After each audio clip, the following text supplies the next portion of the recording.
In today's Maelstrom of Lore, What universe are you in right now? Woo, Definitely not one where murder isn't cool. No, murder's not cool, but defending yourself against it sure is. as well as I like to look at it like all the Chaos Gods are technically good as well, but they don't mind it if you go a little too far. and also They're same. I actually don't like him either. James, do you like Erebus? Did. No, he's the worst. this is the Maelstrom of Lore. MiniWarGamer Dave here from MiniWarGaming.com. Welcome, Wargamers, to the Maelstrom of Lore. In this episode, we're going to be talking about chaos and how it results and removes itself from everything around us, because it's everything. It's the warp, it's the immaterium, it's all of our emotions mixed into coalescing beautification of creation, because that you need it, apparently. We're going to dive right into Lorehammer. Where does chaos go from the lore? So if you're brand new to this, watch Noobhammer Chaos first, so you know what we're talking about or have some context. Now it's time we cosmic sandbox this and just talk about wherever that goes. Guys, Well, where do you want to start? what was the thing? Okay, first and foremost, the things that you said, we should talk about that in a different segment. From Noobhammer. Well, that would be pariahs. But Okay, what's a pariah? deep diving into that. It's more about the warp than chaos, but I guess they're in. But is chaos the No, warp? that's just it. The warp though. is chaos, right? So, like, yeah, that's what we're gonna say is like, where game. Okay, I definitely want to touch on at some point where I would like Games Workshop to go with the Immaterium. And that's that. This is the perfect place. Yeah, Lorehammer's all about is that. this. But if you want to know about pariahs first, so this is actually actual canon. So we're not Lorehammering quite yet. So you want to? Oh, by the way, James is here too. Okay, he's part of the chaos. I'm only familiar with them vaguely. Like there's the Necron pariahs, That's not the same thing. but you talk about human. Because the word pariahs. pariah is just an outcast, right? Yeah. And So, Okay, pariah means outcast. I'm with you there. but that's not. They are outcast, but that's what the word means. But Is a pariah a null? yes, Yeah. we're talking about What's nulls. a null? Yeah, so a null or a pariah or a blank is a person with no soul. Are they human only? I believe. I can't confirm that. All right. I don't know. They A human with no soul? They don't have human Hold on, specifically human. Yeah. Well, that's in the canon. Yes, they only really reference the humans. So okay, so first makes off, we sense. don't know really where the soul is in Warhammer 40k, except that they're highly sought after from the Chaos Gods. And so a null is a soul. I would define based off of what a null is, that a soul, if somebody has a soul, they have a connection to the Immaterium. That's what I would say too. That's their connection. So, Yeah. and that flow, we talked about it kind of like an energy aura around ourselves. I know it's a different place, but we always think of it like I'm going to leave the material plane and I'm going to teleport over to the Immaterium, which is not an incorrect way to look at it, but it is also incorrect because it's here at the same time. It's in the same place as us, and it's not at the same time. So it's not like it's not discrete. So it's not like it's not like I can find one specific spot of the warp right here. It's more that it coexists with it. And so it's hard to really explain because Does it's it take up the same amount of physical space? No, it does not. It takes Because up, it's not physical. It takes up any amount of space. It takes up And any none amount. as well, which is why it can be used. We didn't touch on this yet, but you can use it to travel faster than light. Because if you can teleport yourself to the Immaterium, you can ride its waves for a week, and then when you come back to the material world, you could have traveled across the galaxy, or you could have traveled 7 feet. Yep. You don't know unless you know how to ride those waves. That you need a navigator. Yeah, it's not like it's kind of like hyperspace in other TV shows where they like drop down, and for every mile I travel in hyperspace, I travel 10 miles in real space, and so It's they not can use exact like that. No, because that still has a 1-to-1 reference as to where you are. So if I drop into hyperspace and I turn right and I go and I come back out, it would have as if I turned right in real world and go over there. At least, unless your hyperspace fiction is different, of course. The Immaterium is chaotic. It's not lawless, as some people would say, because if it was lawless, then we couldn't use it to travel faster than light. There's too many There are examples. rules for it, but the Yeah. rules are so crazy that they're impossible to understand unless you have the intuition of a very, very powerful psyker. So a pariah or a null is somebody who's the exact opposite of a psyker. Yeah. So you have psychers who are they're able to connect to and manipulate the warp, which is very dangerous because they attract the attention of demons. They don't know that though. You have your common human. Well, they do find out usually pretty They find fast. out, yes. Usually pretty fast when they start manifesting the demons. Then you have your regular human who does have a connection to the warp, and this connection allows them to feel emotions more deeply. It also allows them to connect to other people around them as they form relationships. If you were to look in the warp, you would see some sort of swirling thing that if you could understand, you'd be like, oh, those two people are married. Those two people are in love. These two people are really good friends. These three people are brothers. Again, like your emotions can't exist without the warp. So it directly tied into all the positives. All those relationships are there as well. All the positives as well as the negatives. So a null or a person who has no connection to the warp is usually in society. You don't realize it, but there's somebody you just can't stand being around. And I don't mean that they're mean. I mean that there's something about them. Uncomfortable. You just being in their presence makes you uncomfortable. It's someone you bully. It's someone you try to ignore. Yeah, someone you want to be away from. They typically become unsociable because nobody ever likes them, but they don't know why. They're not necessarily ugly. They might be. You might see them as ugly. Yeah. They're not necessarily mean. They're not necessarily dumb. They could be intelligent, incredibly handsome, and all these things, and yet you just don't like being around them. You just you get a feeling that you don't like. But what you're actually feeling is you're not feeling, because when they're close to you, that blankness. So in the warp, it would be this little black spot moving around.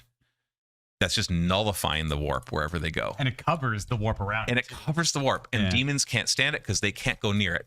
If the demon puts his hand into it, his hand will disappear. It's almost like an oil to water separation thing. Yeah. They cannot coexist. So they are the exact opposite of chaos. So if anything, they are perfect order. And that might be a good way to look at them. Yep. Perfect order, which disrupts chaos to the point that it disrupts everybody around them. Wow. And so that's what a null is. So they're very useful because they're anti-psychers. So you have like an entire legion of Sisters of Silence, for example. That's one example of nulls, where they collect these people who are very rare, and then in the Sisters of Silence case, they bring them up in this really religious thing where they're not allowed to talk, which is Sisters of Silence, and they form their own sisterhood where they kind of are bonded to each other, but they can't really be. And those people are because they wouldn't be emotionally connected to each other. It's a shared understanding. It's a shared understanding that they all suck, and because it's a very pragmatic approach to the reason why we're in proximity close to each other. It's like if we're all going to have a hard time getting along, then we can at least stifle chaos wherever we go. And so they're sent in to shut down psychers, to shut down major chaotic warps. Like if there's a warp portal, you bring a couple of Sisters of Silence next to it, it's gone. I need to clarify something, because as you were talking through this, and even a bit Noobhammer earlier, I'm understanding you're using the warp and chaos as the same thing. Is that accurate? Yeah, it's accurate and inaccurate at the same time. Like the immaterium is that plane of existence. Chaos is what flows through the plane of existence. So you could good things too. And the warp and immaterium, I think those immaterium and warp are interchangeable. And so I like to call it immaterium because warp, if you're new to it, it'll sound like warp drive from Star Trek, which while it does help you go faster than light, it doesn't do it by anywhere the same means as a thing like Star Trek. So I like the word immaterium because we're in the material world and there's the immaterial world. It's easier to understand. It's like a spiritual plane if you want to look at it in more a fantasy kind of thing. So here's a question then. Why is it sometimes called the Empyrean? The Imperium? No, like not with an M, with an N. It's like, I think it's just a synonymous word, because I've heard that in other sci-fis as well that try to represent something like a different plane of existence that's parallel to ours. The Empyrean. You ever hear that? Oh, like starting with an E? Yeah. Oh, I think that has roots in like spiritual. Yeah, that's okay. So what you're saying then? Yeah, it's just it's the same word, different meaning ish. Yeah. I don't know. I'm generally, I don't know if that's actually true or not. No, that Empyrean thing, that's more like a spiritual kind of thing. So like if you're looking at like a spiritual plane, think of it that way. Yeah. That's an accurate way to look at it. Yeah. Now in 40K, they focus on it being a negative thing, which if that's all they want it to be. As they should. Well, I don't think it should be. Well, to sell more models is more interesting if people are not getting along. You could have gods of order in there that are fighting the gods of chaos. I like to look at it like all the chaos gods are technically good as well, but they don't mind it if you go a little too far. No, but they never show them that way. So they never really do. Original lore from like old fantasy, which was the first thing for Games Workshop, there were the gods of law. Order. Was it order or law? Oh, I don't know, but order would be the opposite of chaos. Yeah. That's right, because that it's order and chaos. Yeah, those did exist at one point, but I don't think they. Out, yeah. I wouldn't even know what the official retcon in the fantasy universe is, but I'm pretty sure they never came over to the 40K universe. By the way, we are going to do an episode specifically on the old world, and many actually segments on the old world. So look for that soon if you're looking to learn. There has never been an instance of gods of loss or order ever talked about in 40K. Yes, there have. Interesting. In 40K specifically? Yes, the Eldar gods. Yep. Oh, interesting. We have Even okay. So we have gods specific to the Eldar because every Eldar is pretty much a psyker. So the average human has like a presence in the warp, and then the psyker humans have a big presence. The average Eldar have the same presence. I don't know if I'd say same, but they have like a psychic level presence. And then their psychers, the Farseers and the Spirit Seer, all those ones, they're like, whew. They're like they can like exist in both planes almost. They have to be careful because, and that's actually their downfall, is that they have such a connection to it, which is why they developed their own technologies to prevent it. Mm-hmm. But yeah, so the Eldar actually birthed their own gods, not like before Slaanesh. Before Slaanesh. We have several gods. And the thing is, see, the problem with this is that since it's older lore, it's not going to kind of jive with everything quite as nicely, because they while they have written more about them, they were basically, the longer ago something was written about, the more it's not going to jive with modern lore, even if it still is a thing. Like there That's used so to be fascinating. Yeah, there That used to makes be sense. what was the god of anti-chaos? Malal? Malal, yeah. It was, and that's been totally retconned out. Yeah. I don't think it's fair to. Not that it matters. Yeah, he's a fifth god of chaos. Right, but he's an anti-chaos He god. just hates the rest. And is that why he's But considered he hates chaos? himself too, and all his followers. Hates himself and his followers. None. Yeah. He has No, he has followers. He has followers. Yeah, Malal is the god that was like, chaos must be stopped. But he's a chaos god as well. So and then, so anybody who'd to follow stop him, himself? because when anybody would follow him, he'd be like, stop following me, because you're making chaos. It's probably, He's like, but while you're at it, go kill the corn guys. so it's probably not like this is not official. It was official canon, And but it's been not removed. part of it. It's I think it not, was like I'm sure that's been retconned out. Like, Yeah, I'm I think sorry, that didn't really it was ever like exist. an IP thing. Have you heard There's of Malal, that too. James? Have you heard of Malal? Oh, there was No, a I comic don't book know. release, so they had to remove it. I think there was a comic book Yeah. outside of 40K that had the That's- same thing. Yeah, that's And they had no. IP It was a comic book Malal that they gave her. I'm pretty sure. Correct me if I'm wrong in the comments, but there was a comic book about the fifth chaos god Malal that they didn't technically own all the rights to. Right. So he's just like, oh, it's not part of it. Yeah. But correct me in the comments if I'm incorrect on that. Yeah, so you have the Eldar gods who actually they actually fought the Chaos gods. So like Cain, which is kind of their corn. Avatar of Cain. Yeah, he's kind of their corn. He's like the god of, I don't remember. Really hot lava suits. Well, I'm pretty sure at one point Cain was just supposed to be an aspect of corn. That's really something. That's right, because even like he's got like the Yeah, and this is the problem Yeah, with 40, that's the 30 to old, 40-year-old lore is Yeah. that we're going to be mixing back and forth. And so this is why we're talking. This is Lorehammer though, so we're allowed to mix There stuff. was generally there was definitely a time where like any god you had was technically just tied to Yeah. Yeah. that was the old lore. So like Cain was definitely just another name for corn. Right. And all the other Eldar gods, including the old world, were just chaos gods. But then at some point they changed it. So their own things. almost Because they like never the- fully explain the rules behind all of Yes. them, I right? feel like the more lore you know, the less accurate your lore is going to be. Yeah, Yeah. yeah, because it contradicts. Depends on which one you prefer. right. So weird. Yeah. So like Cain, for example, actually fought Slaanesh. So Slaanesh and Cain fought, and Cain was destroyed. Like the god Slaanesh. The god Cain, when Slaanesh was birthed, fought Slaanesh. Like Well, in What the that looks body like, form. I have no idea what God that fight. looks like. It was a god fight God in the fight. warp. In the warp. But there are shards of better Cain in the still warp. alive. There are shards of Cain still Are alive. Yes. alive. Yeah, and then there was like Segarak, the laughing god, Yep. who tricked them and disappeared into the webway, and that's where the Harlequins come from. They worship the Segarak, the laughing god, and so that's an There's a Eldar bunch of god. Eldar gods, yeah. And then there's Pantheon. Ivrain, or It's Yvrain is the the, god of death. is it No, Iniad? Iniad. The Iniad, sorry. Ivrain is Iniad, this again, Eldar god, another Yes, one. Iniad, but this the one god is of a death. newer one that they birthed through a bunch of rituals at the end of 8th, 7th edition. at the end of 7th. Yeah. Part of their end times of 7th, it was that the Eldar Which is needed to resurrect a death god or to create a death god or whatever it was, so that they could be better protected. But this thing is an aspect of Slaanesh. They think it's an aspect of This Slaanesh. thing is an aspect of Slaanesh. And he had. What? That's where everything tries to tie to one of the chaos gods, right? They're like, Which I think is a That's the mistake. one I think that- that's a mistake Yeah. because obviously the 4 chaos gods they're not like a north, south, west, east kind of thing. They're not really opposite each other. One of them- There's so many more emotions, not just positive and negative, but like just everything. Yeah, that yeah. We It's very could have complicated, right? We could have new gods created. What? Very I nuanced. think the idea is you're not supposed to look at corn as like one entity. It's like It's a a- lot of different things. Corn comprises multiple entities. Same. with the Yeah, rest yeah, of but them. we still kind of picture the overall sentience of corn as being a thing. One big thing in a chair. But it's not as much. But it's not. But it's not a dude in a chair. Yeah, it's yeah. it's a spiritual. I picture a dude in a chair. Yeah, He yeah. could be a- And in Age of Sigmar, he is a dude in a chair. So okay, Yeah, like a Surtur, like a Surtur from huge- Ragnarok from that's like Gorn. Like Yeah. as soon as I saw him, like whoa, that'd be so cool if he actually looked like that. In Age of Sigmar, that's pretty much what he looks like. Makes and sense. we've seen, like, there's a book that talks about what Nurgle looks like, and it's actually seen by some Stormcast Eternals as they descend into his realm of Nurgle. But that's not how it works in 40k. Yeah, you know what? I think that's a good comparative one.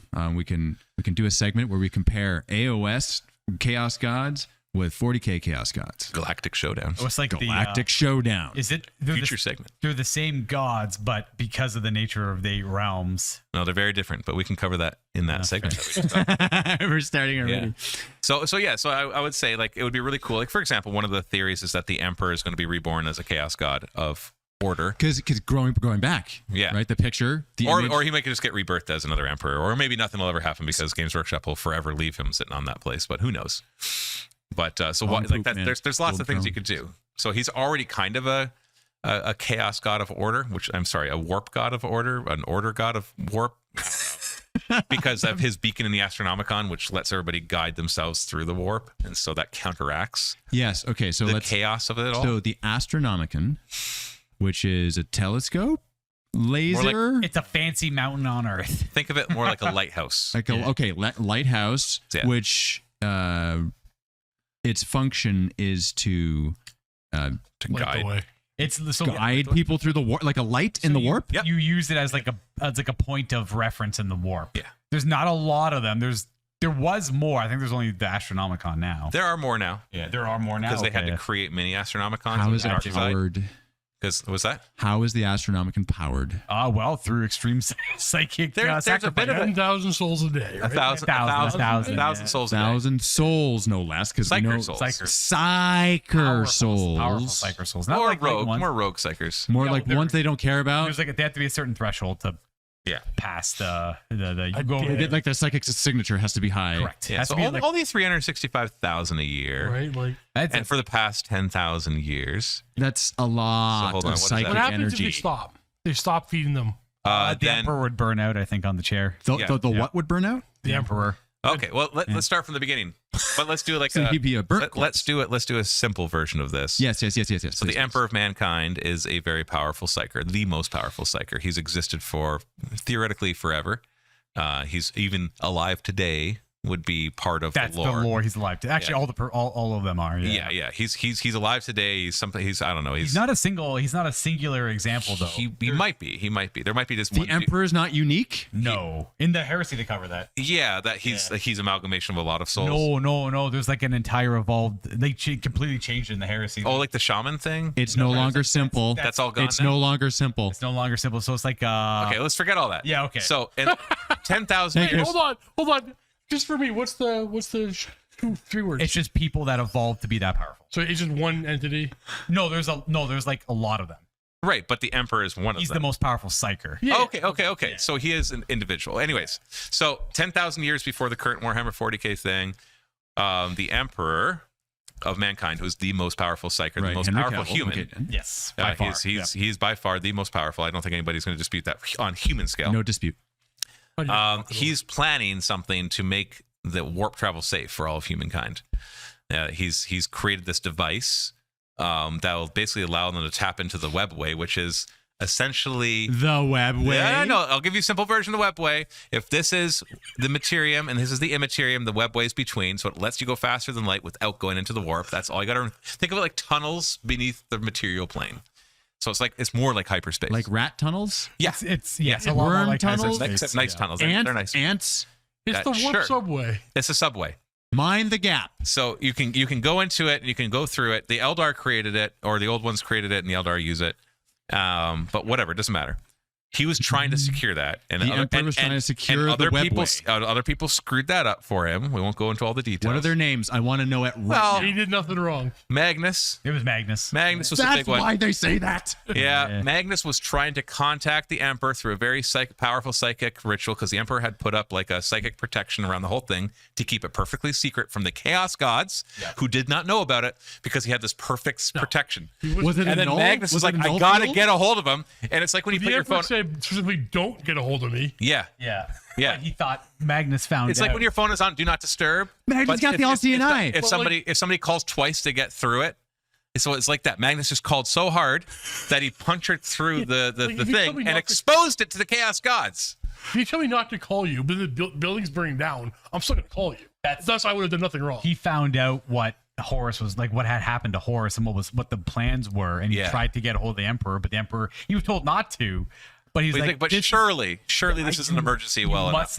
You must know this thing. But we're getting into too many details because now you got to explain even more. This is the detail that needs to be known. So Magnus screwed it up, and along with a lot of other people, it exposed it to the Chaos Gods. The Chaos Gods were then able to do a lot of different crap. In the end, the Emperor was killed, kind of, By mortally wounded, which shouldn't. He's a perpetual, so haven't it should have been a big deal. He's a perpetual. It means he lives forever. He just Yeah, that's what I was talking about earlier. he just keeps coming back. When you kill him, they just keep coming back. So I don't know why. So he can't be killed. I don't know why it was a big deal when he was struck down.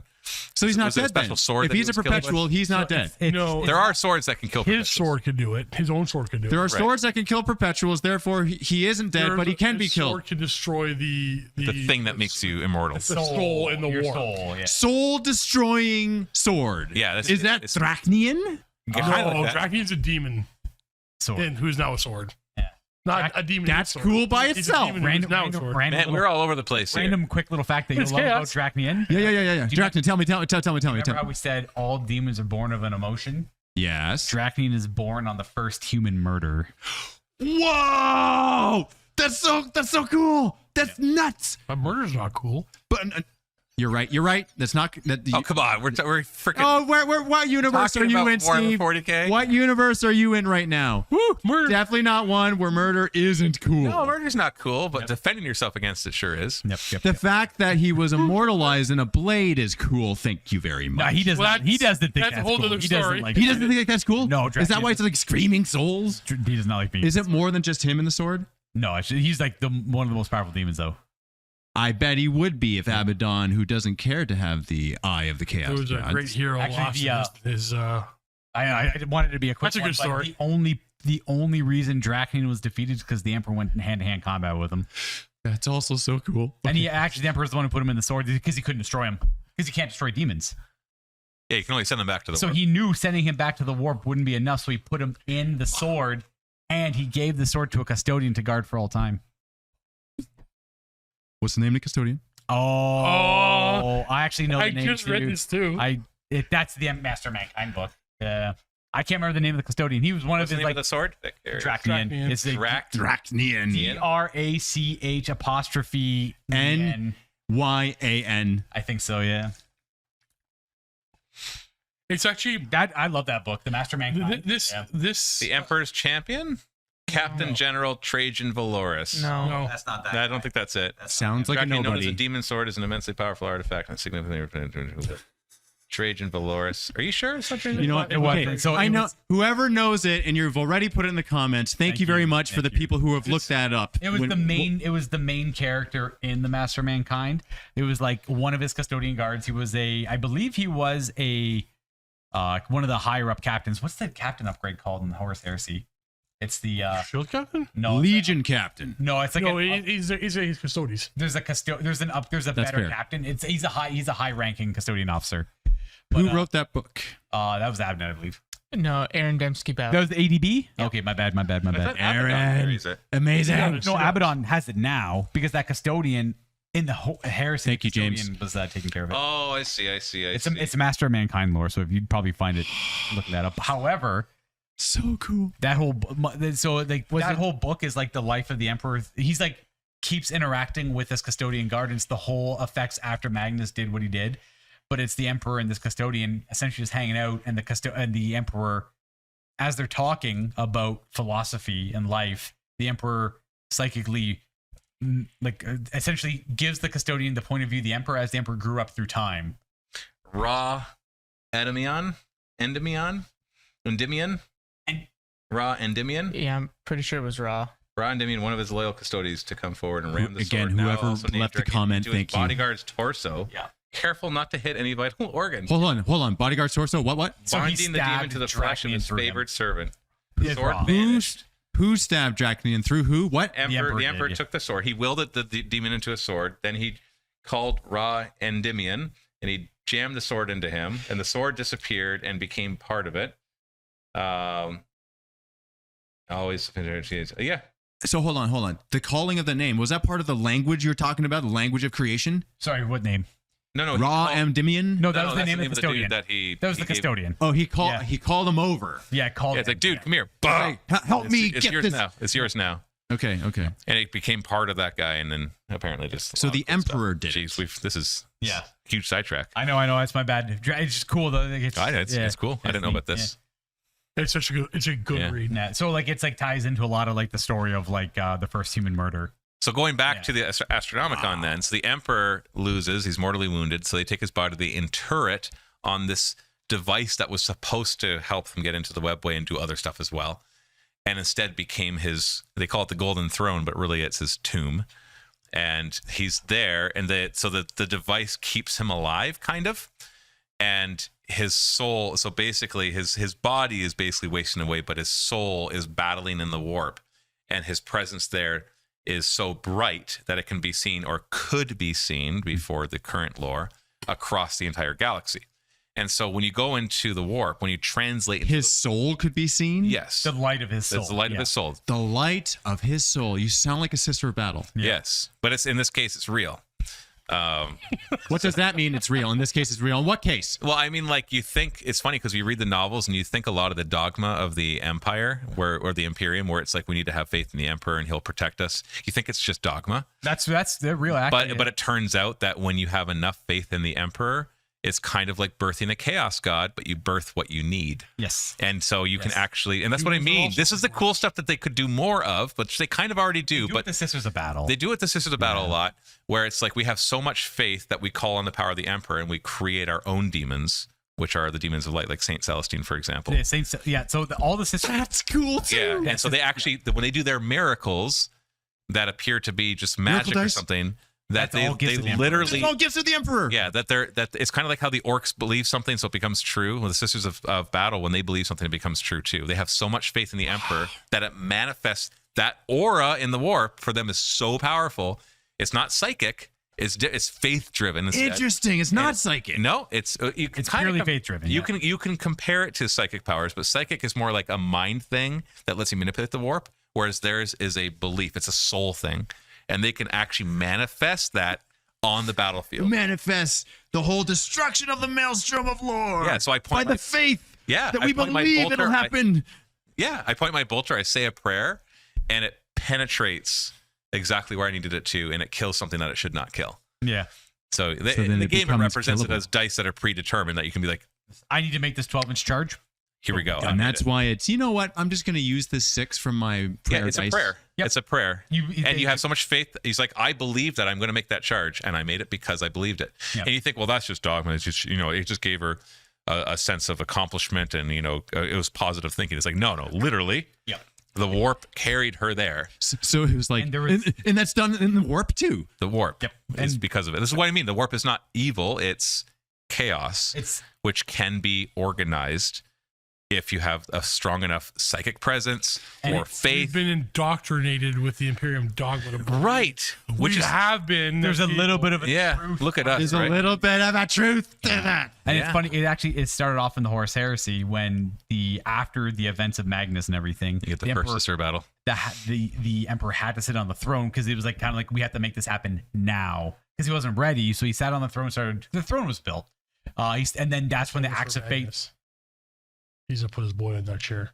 Magnus was supposed to sit on the golden throne. Yeah, they were supposed to share the burden. But anyways, once he sat Very on tragic. the throne, Very tragic. once he sat on the throne, that's when the Acts of Faith started happening. People started. There was a small cult following. There was a big cult following for the Emperor as a god, but they started just believing in it more and more. And once he was on the throne after the event, that's when the Acts of Faith started happening. There would be demonic attacks, and they were freaking out. They didn't know what to do. They were losing. They would just start praying for any help they could. Then a beacon of holy energy would come down and smite. Wow. Yeah, in the one novel, the very kind of like the very first sister battle, or at least the one that you see in the novel. You're in a story where there's a demonic incursion on this ship, and you know that they're screwed. you figured the story is just going to be one in a million of another, as all of this kind of goes rampant, and you're like, oh yeah, they're screwed too. This story is just showing us how they're screwed. And it gets to the point where there's this one woman that you've been following along, and all that kind of stuff, and she turns, and the demon's about to kill her, and she just is like, she prays to the Emperor, and she's just like, no, this can't be. The Emperor will protect me. And she's bathed in light and banishes the demon. And it's just like, you get this moment of like, that's awesome, because all of a sudden you realize that all that dogma that she'd been taught, there was truth to it in this universe, because once he got on the golden throne and was able to project his psychic powers across the galaxy, that then people were able to grab onto it. But the only way that you could grab it was to believe it with no doubt. And to make it work, which ironically that's how orcs work. That's how the orcs work. That's exactly how the orcs work too. The orcs work the same way. They believe it without any doubt, and it makes it manifest. They do the same thing. They just they manifest. But they have a different energy. It's a different plane. It's the wall plane. No, it's all part of the war. It's all the image. It's their god of Gorka Morka. Yeah. But anyways, it's so Every yeah. orange, a little bit green. Yeah, it's super cool stuff. So that's the astronomicon. So when you're in the warp, you can see it, and you can travel because of it. Too much. Damn. Wow. This whole thing. Yeah, you got to read more of the books. They have the best stuff in them. The tabletop is fun. Yeah. But I play the tabletop. I play the tabletop because when I read the stories, I'm like, I want that experience. It's got the setting, it's got the models, it's got the game, but it's got the story. It's got the years. Complain about the game all you like, because a lot of talented authors. There's never an edition that's actually really good. What it is that it's the amalgamation of everything else, right? Like, you can complain about the rules all you like, but if you're trying to tell a story on the battlefield, that's when you have. We talked about this in a previous segment like days ago, but is there another universe that is as developed, layered, or in depth as the 40K universe? I mean, if you look for it, there definitely are. Like, the Dune universe is very developed. A lot more. To this extent? No, not to this extent. Not to this, yeah. This extent. It has a cool factor to it for sure. It's the one thing that Warhammer 40K has that most other universes, but some do not have, is the time to write a lot of stories about it. Yeah. Because they've contradicted themselves a lot of times. Or we talked about Enuncium, that the Abnett. I looked in that later on. I'm like, that's just Dan Abnett's version of something. That's his own little. It's his own little microcosm in the universe, and technically it's canon because he's writing for them officially. But technically, they could do nothing with it ever, and it would be okay. It could just disappear into obscurity and never be a thing. Or they could be like, you know what? Let's make this a 11th edition Warhammer 40K entire plot point. Right, they could do that, right? Because they can do whatever the crap they want with it, as long as they keep telling interesting stories. Yep. So I would say the only comparison would maybe be like D&D. Actually, it had a million books written about it, a lot of editions. It's been around for about the same amount of time, a little longer actually. Struggles as a lot of retcons. Retcons, for different reasons. Yeah, Was it not made by the same dudes? No, not at all. No, Gary Gygax and some other partner. I don't remember, but the originals that were there. I know, I should remember their names. No, you're thinking of Steve Jackson, Even Livingstone, and not the same Steve Jackson as Steve Jackson Games. Yeah, it's a different Steve Jackson. The ones where the very first role playing game that you and I played, Dave. We didn't realize Advanced Fighting Fantasy was written by the same guys that first started Games Workshop. So all of our gaming roots, except for BattleTech, come from the same two dudes. Yeah. Yeah, that's cool. So it's just a matter of time. So 40 years from now, like, you think of Star Trek. Star Trek has a really well developed because it's been around since the 60s. I would say not to this extent. So I'd say Star Trek has developed to the same extent, because it's got there's tons and tons of books. Like, we don't have textbooks of backstory of the Romulan Empire. We know way more about the Necrons and their wars and the Romulans. But why do you know a lot about the Necrons and their wars? I read them all. That's why. There's as much written? I think so. I think it'd be a disservice to say there wouldn't be. There isn't. Yeah. I think that there's a lot of other universes out there that are. It's just we put the time into. I care about this one more. Correct. I love Star Trek. Don't get me wrong, but I don't think so. I have an extreme passion for Lord of the Rings as well, but there's not as much written about it. No, Lord of the Rings, it's a tragedy that Tolkien wasn't around longer, and that he discovered that he didn't develop it later so that it could have the same. It was like late in his life when he really started to flesh it out. So to give some context, and these are just rough internet numbers, there's about 500 Warhammer 40k novels. Right? Just 40k or Warhammer? Warhammer 40k, Jeez. roughly. Star Trek, there are about 900. What? Yeah. Wow. Now let's talk other IPs, because remember, Warhammer 40k started as a miniature war game, which keeps it in obscurity for a very long time. Star Trek started as a TV show, Yes. which became very popular, Public and then right another away. TV show, and another TV show, Yeah, and another TV animated show, series. animated everything. series, There's lots of comics. how many movies, video games. Yep. Yeah, because Warhammer 40k is now just getting video games. Star Trek's had video games since I was a kid. So no, yeah, totally, the lore of Star Trek is probably number of word count more developed than Warhammer 40k. But we fair. picture Warhammer 40k as being more developed because it's a galaxy-wide thing, It's where also Star our Trek world is just that we engage in every day. yeah. It's also Star that Trek too. was like a galactic scale thing as well. Technically, they've been all over the galaxy, but most of the galaxy has not been explored. And I know that in Warhammer 40k it's the same thing, but in Warhammer 40k it's like man is all over the galaxy, but there's like lots of pockets where they're not. Whereas in Star Trek it's like no, they're all right here. And then we got Voyager and tried to come home, and then we got like the wormhole that goes to the Alpha Quadrant and explores that little The space. Alpha Quadrant. Gamma? Another part of the. Was it the Sorry, the Gamma Quadrant. The Sorry. Gamma Quadrant is just another section of the galaxy. Yeah, Hey, we there's got to 4 get the stuff quadrants. right, man. Hence quadrant. Yeah, humanity's right along the beta Nerding quadrant and out the alpha quadrant. very Yeah. deep right now. And Earth is an yeah, alpha whatever. quadrant. So I'd say Star Trek for sure beats out Warhammer 40k in number of words to describe its lore, and it also probably beats it out in contradictions too, because it's been around since the 60s. Wait a second. Hold on. So hold on. So you have more books, Yeah. but Star Trek is only taking place over a few hundred years. I don't know how. So you've developed those 100 years more.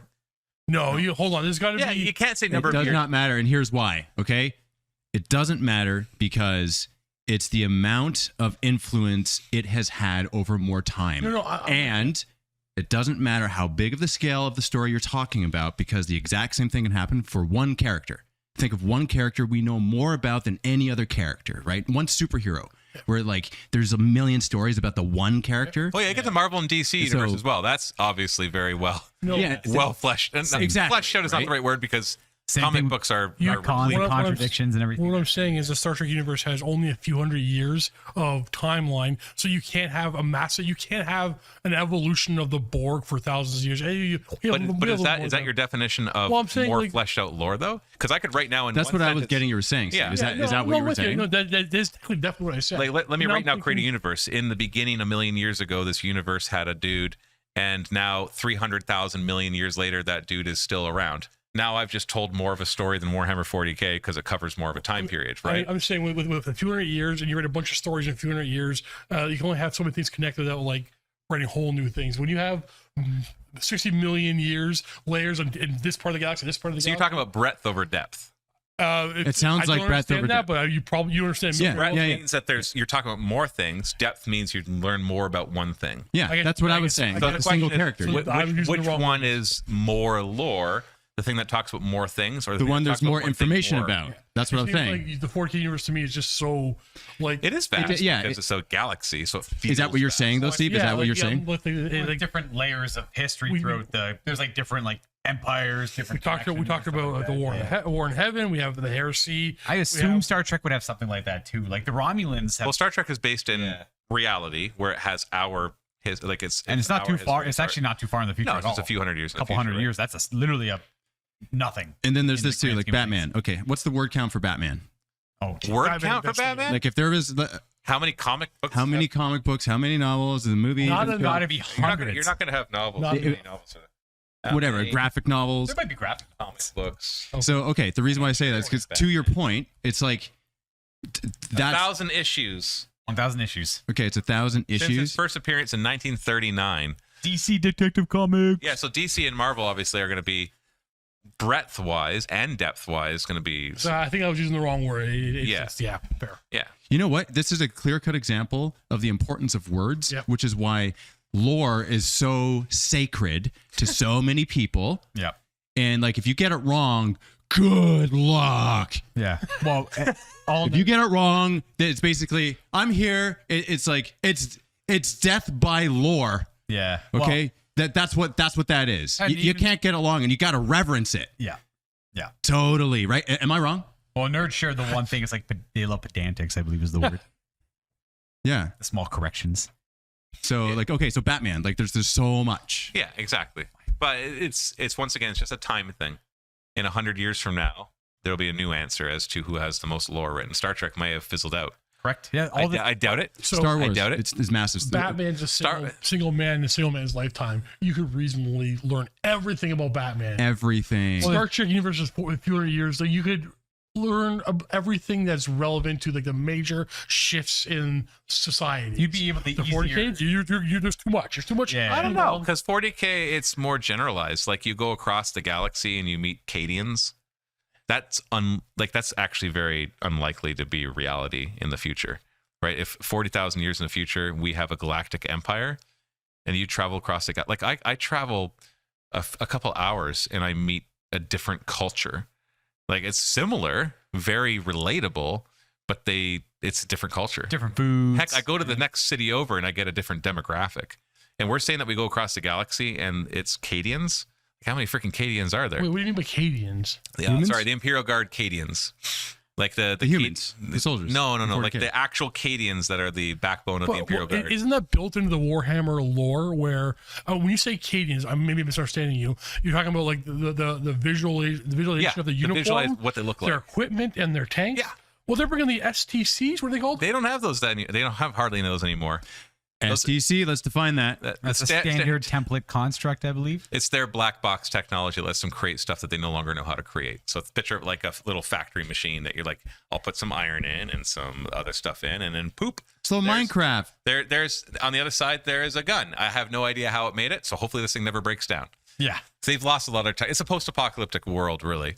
But what I'm trying to say is in the Galactic Empire, and I know Star Wars is the same thing, we tend to generalize things because the thing's too big. Like Hoth is the whole planet. The whole planet's this one way, right? It's a jungle world. It's a desert world. It's like only Earth has like all of different them. biomes. Yeah. Right. Only Earth has a huge variety of humans.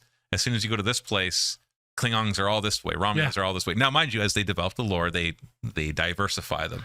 And so when you go as far as a galaxy, you're not going to get that depth. Where technically, I go a few systems over, and the Imperial Guard should look totally different. You might say, well, uniform? No, they're even their uniforms, because the bureaucracy that they show in 40K of being able to communicate each other. How would they maintain order in everybody having the uniforms? You're going to start. Have that. They have books. They used to have that lore back in the day. There's different But I'm trying to say that that's nonsense lore. Oh, because if you're going to write.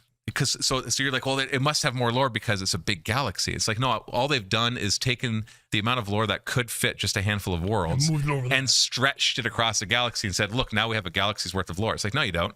You have like 2 worlds worth of lore, and you've just diluted it over the entire galaxy.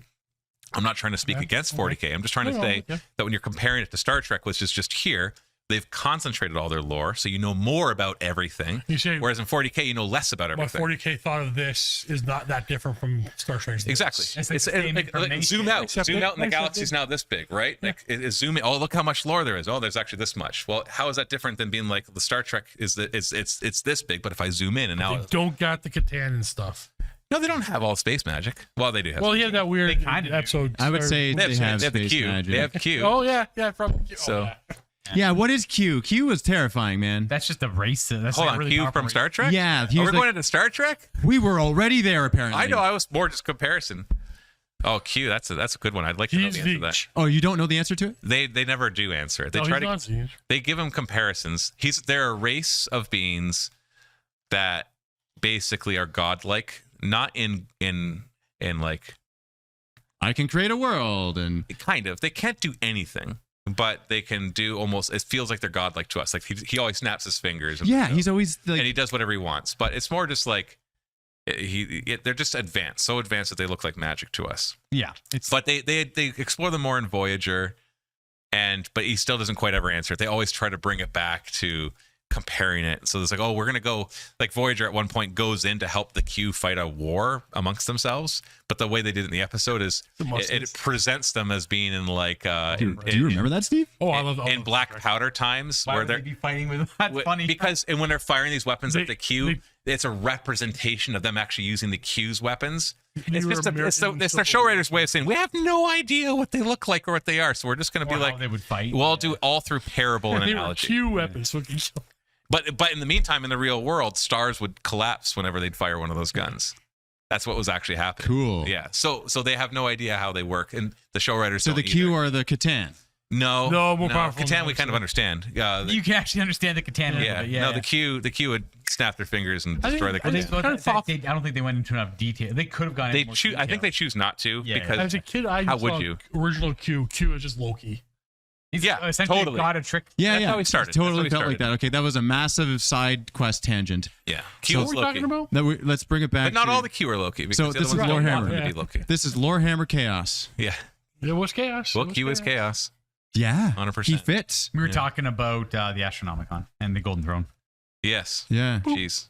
Yeah, Okay, so and then there was a pile up of interruption there. Well, I had mentioned Drach'nyen's really cool. Oh yeah. Yes, that was all Are we went trying to figure downhill out where from we there. were? How about we just jump into something new? Yeah, let's jump into something talking new. about, Yeah. You're talking about how the warp worked with the Astronomicon and how it was like a beacon and used as a reference point, but like Just try it. the warp's not a straight. You know, path. this is right. An episode on chaos. It should be chaos. It should. This is perfect. There are no rules. There are no rules. This section we're going to do Lorehammer, which is actually Echoes of the Past, which is where we're going to talk about how Star Trek works. That's awesome. We went so deep warp, we found Star Trek. Yeah. Yeah. we hit. Theoretically, the Star Trek universe exists in the warp, right? That's true. Infinite possibilities. Because that's in the front. Aha, so Star Warhammer does have more lore. It does have more war. And all the Star Trek lore. Well, technically, the Star Trek, just before we finish, all of the Star Trek lore We're never- could be canon Yeah. in the Warhammer 40K. Yes, it could be. They could be like, yeah, we man. went out, we had the Federation of Planets 40,000 years ago. It didn't go very well. Those races are dead now. Because eventually we found the Eldar, and it turns out they just kicked our butts. Even the Borg are just like a little blip. One day Earth And it turns out- it works. And it turns out none of that matters when you jump ahead 40,000 years in the future. Before we end the segment, I just have to ask though, could Star Wars fit? It's a different galaxy. It's in a different galaxy, so 100%. Far away. Far Yeah, away. that's a long time ago. It's in our universe, though. I think. Well, yeah, of course it is. It has to be. Universe means Do everything. you think it's so Andromeda or like further than Andromeda? it's far One away. of everything. Though. Andromeda technically is far away, Andromeda's very far away. but they said far This is away. going to be Oh, echoes two of the warp. galaxies Yeah, away. so at least 2 galaxies We're going away. to slow next fade the galaxy over. audio here. This is the best time to slow fade it out because we'll loop back Could be. around think and the this will go on pyramids are forever. running from Darth Vader. Wait, what's the next? Yeah, right. They're just right. It's just Darth Vader behind going, whoa, whoa. No! No! the Empire. And they're like, that's such bad lore. That's Echo. The pyramids are- No, yeah. It's like no, they had their own Are we Disney. still recording? They had their own Disney, and No! they're like, no, let's go, guys. Well, or like the whatever president they didn't want to No. get elected got elected. They're like, What's I happening? said I wasn't going to live here anymore. I think it's So all the cheerleaders just got up and left because the president got up. what's going on. Voted in. What's this pure chaos? I don't know. I don't even know what's going on. There's nothing on it. I didn't mention which president. Stop it. Stop it. Could be either of them. You just don't like whatever one it is, and you're going to move. Okay, pause it. Let's pause. Or prime minister or whatever. Lord Tyricon Breacher. This is one of the Veil Touch minis that you can get as part of the new campaign, which is on GameFound. By the way, this is a sponsored segment, and we're self-sponsoring it because this is the best way that you can support us right now is by getting some of these minis on GameFound. Link provided in description below.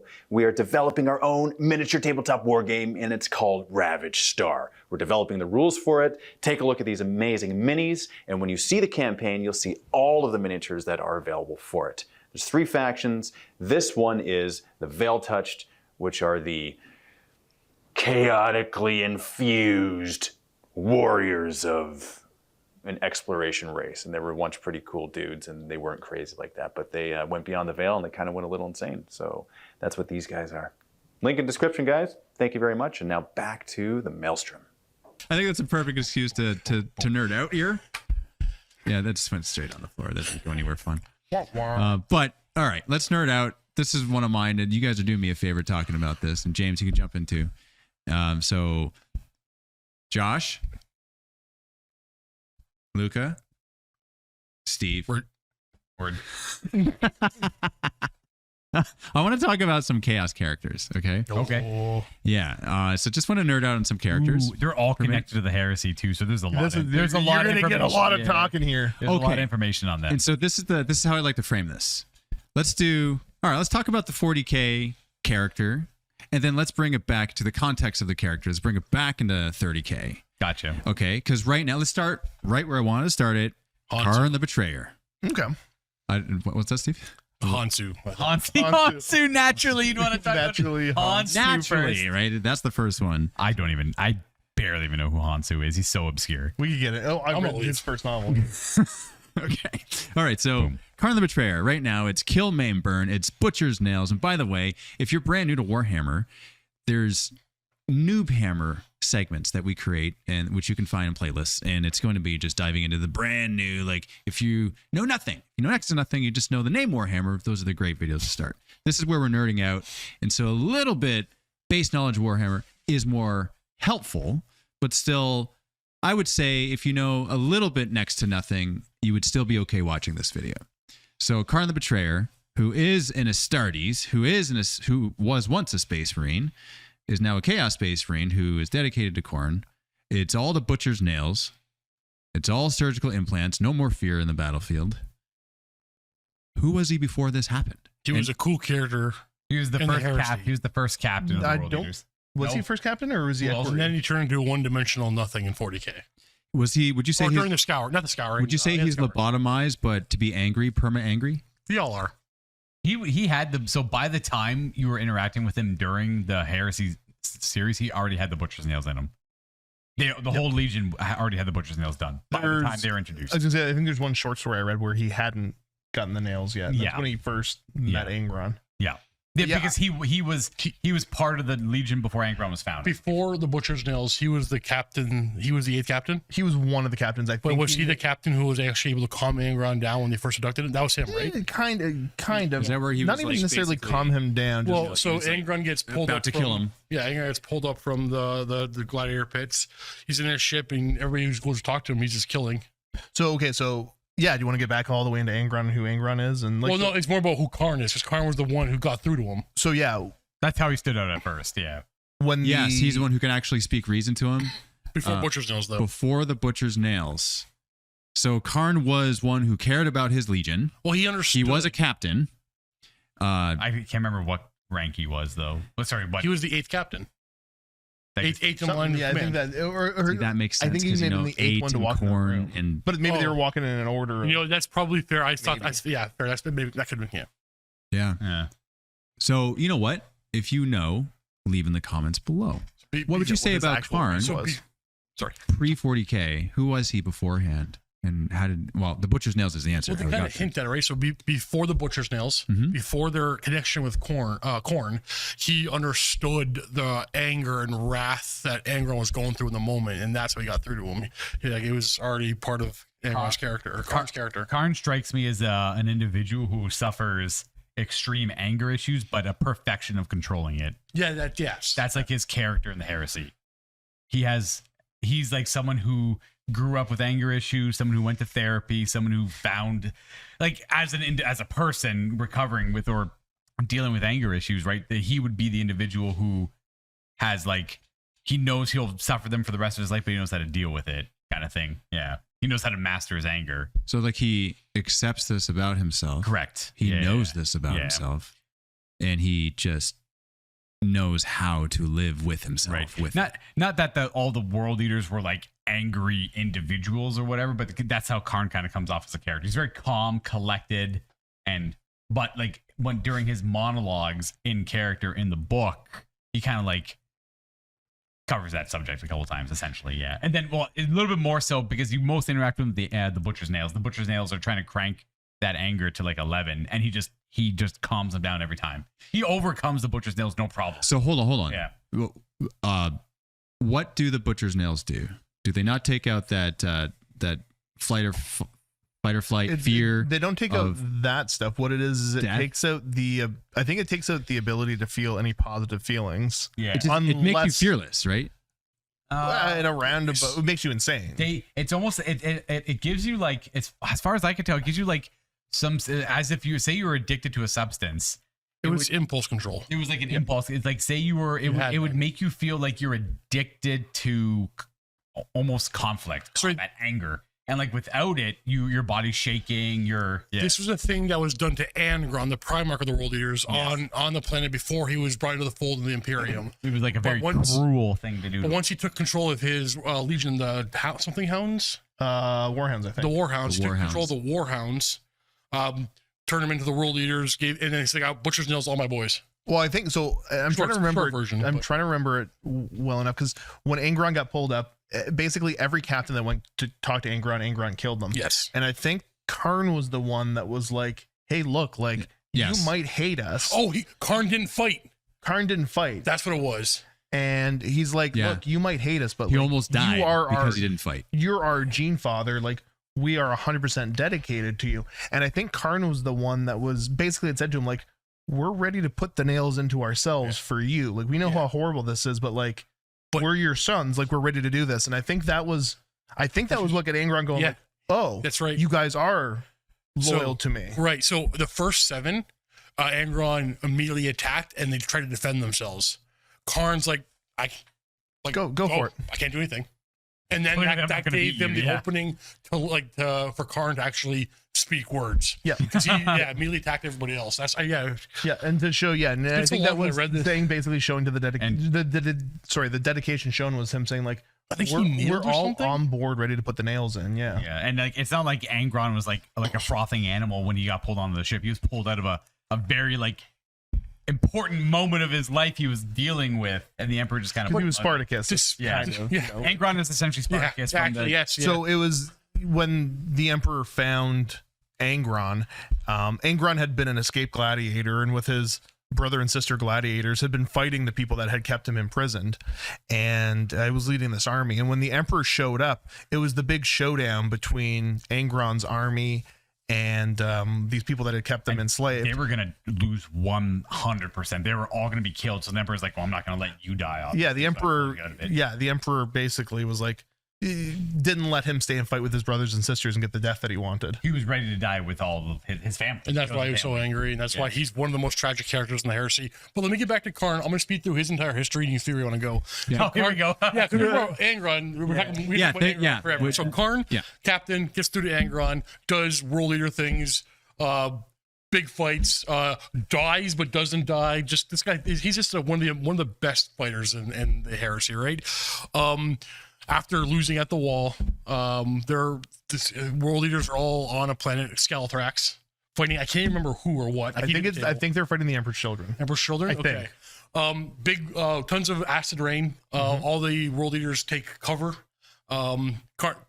That is the thing that breaks Kharn, the guy who's always in control, the guy who could I guess dying probably helped a lot, but he loses it and butchers every world leader you can see. Like, stop hiding, get in the fight, or I'm gonna kill you. So he butchers everybody. That's Kharn the Betrayer, and that fractured the world leaders forever. That's what he did, and turned them into no longer a legion, but a roving several Bunch of war war bands. bands, yeah. And then Angron comes back in the 41st millennium, and I can't say it right anymore. It's like his joke We've way been of saying saying it wrong so we've- wrong. for so long now. It's how we say it. Yeah. And then regathers up the world leaders, and they are a legion again. But Angron's right back in the fold because Big Daddy Angron's back. But there's his suppressed ultra story. There's so many good stories with Angron in between all that. But Yeah. So here's a question then. So what's Kharn? What's Kharn doing now that Daddy's home? Taking skulls and not names. Screaming kill main burn a lot.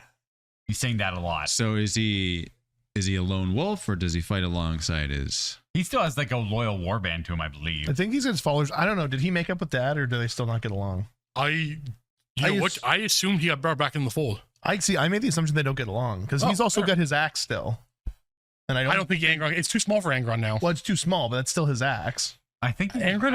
I don't see him as a sentimental person. I think. No, I thought he just left them behind and he picked it up. I think Is that what it is? But I thought there was a point that after he left them behind, It was on when Cal. Angron Yeah. found him with it, he's like, "Oh, what are you doing with that? That's mine." Oh. I think, Angron- but I can't remember. When he dropped the axe, he specifically said, like, no one touched this. Oh, wow. Because it was Okay. broken or whatever. So Kharn picked it up and fixed it, and Angron was really mad because he was like, no, you leave that okay. where I left it. Because there's right before the siege of Terra starts, I think, because they keep Angron locked in the basement of one of the ships, Yeah. and I think it's Kharn ends up down there for whatever reason, trying to direct him towards where they can teleport him down to the surface. Or I can't remember exactly what it was, but in that confrontation, I think Angron realizes he's got the axe, and he's like, "Ah, I told you not to touch it." Yeah, something like that. Yeah. Okay. I think that's good. That actually gives it's pretty good for him. Yeah. Tell me about Fabius Bile.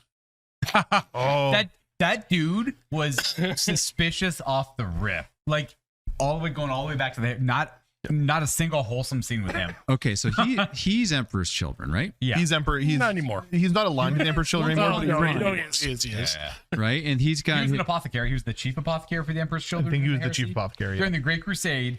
He was the chief apothecary for the Emperor's children. so this is a dude who likes to play God. He's Dr. Feelgood. He's like Oh, yeah, splicing for sure. genes together. He's experimenting. Before the Emperor's children were even remotely close to anywhere influenced by Slaanesh or anything like that, he was augmenting. I think right at the beginning is when he started doing the augment. Yeah, right away. He started messing with the Emperor's children. Like, hey, this would be really cool if you had weird like gills that made sounds. Yeah, well, because I think that was again getting another step. I think the first experiment coincides pretty much right after Fulgrim picks up the sword. Oh, okay. I think it's right around the same time. Fair. The Laren blade. I remember listening to this audio. I think it was a short story, and it was Fabius Bile, right? And he's like, it felt so creepy listening to the glee that he had with like all the discoveries he was making, right? And it was, it just felt like I don't want to be trapped in. It feels like a horror movie almost, right? So would you say that's a good depiction of really? If you're gonna get captured by a space marine, I'd rather be Kharn than Fabius. I would not want to. Yeah, I don't want to be dissected and experimented on, right? Because I think in the lore, I don't think Chaos Space Marines are able to create new gene seed, which is what you need to make a Space Marine.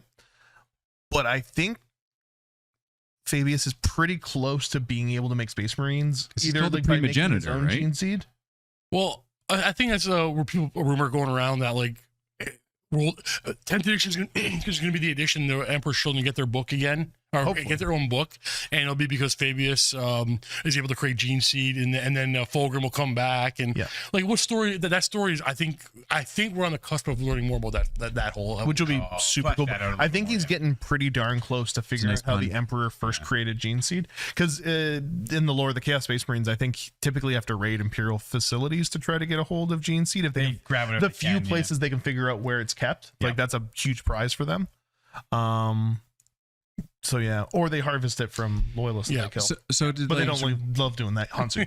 Okay, so here's a question. So Fabius Bile and Belisarius Cawl, they almost seem like they have a similar function, but on two different sides of the one same is coin. more tech, but yeah. So it's like, were they two buddies in school at the time of like pre-heresy, whatever, knew each other, and they're like kind of, I'm pretty sure Cole existed during the Heresy. He exists in the Heresy, But he but was like I don't know if he was in the novels. I don't believe so. No, He's in a book, or So yeah, but he's like a really. he's like an acolyte. He's like a basic dude. Yeah.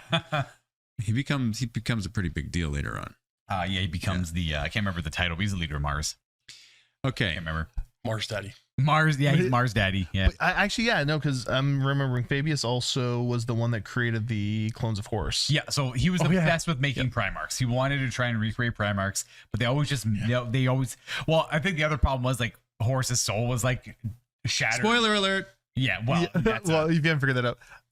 yeah. I think actually Fabius Bile is indirectly the one that is responsible for the return of Abaddon and the Black Legion. I'm I'm pretty sure that I can get into that if you want, but it's up to you. Yeah. Okay, so with Fabius's obsession with creating cloning Primarchs, he created a bunch of clone Horuses, and at this point, I think Abaddon was still in exile. Like a self-imposed exile. I think it was a self-imposed exile, and I can't remember if Abaddon was the first one to encounter it, or if it was the leader of the the Sons of Horus Terminators. They are the Bringers of Despair. Justarin. The Justarin. Oh, Bringers of never Despair mind. is also correct. So it's the later version of them. Those are Abaddons. Yeah. At this point, the Sons of Horus have been split. They're all war bands, whatever. And it was when Abaddon found out that there was the clone Horus, that he went around to all the different Black Legion war bands, the Sons of Horus war bands that had all splintered, and basically said, okay, you can sign up to fight with me or I'll destroy you. And once he got them all together, they went to destroy the clones of Horus. Because Abaddon's whole thing is that like he was pretty loyal to Horus for the most part, but after Horus failed to take Terra, Abaddon kind of blames him And he's like, no, there's not going to be another Horus. Like, I don't care if you've cloned him. He already messed this up once. We're not going to let this exist. So it was Fabius Bile creating the clone Horus that got Abaddon to go get the rest of the Sons of Horus together to destroy clone Horus. And at that point, they become the Black Legion because he doesn't want to associate it with Horus and the Sons of Horus. No, like, we're not that anymore. Yeah. Like, those guys were failures. Yeah. Horus was a failure. So we're starting our own thing. Yeah. Yes. That's so I've listened to Talon of Horus and the Black Legion once, an audiobook. And that is the story of that. Okay, yeah. Oh, okay. Yeah. Which is an awesome story. Yeah. Yeah, it was really cool how he brought them together. And it was really cool here, like kind of learning more about the character of let's talk about Abaddon. Okay. Yeah. Abaddon the Despoiler. So for me, like beforehand, before listening to that, the impression of Abaddon was big baddie, chaos dude, right? Not deep at all, like knowing nothing about it. And then listening to those books, it's like, this guy's a really good leader. Like he like knows his like, battle brothers. He's firm. He's firm and he's wise too. And then, he really puts his eidetic memory to use. Yep. Because he's like, when he corrals these people, the warband leaders, right? And he's remembering details of their lives that are like bringing up stuff and like he's very charismatic, right? Yeah.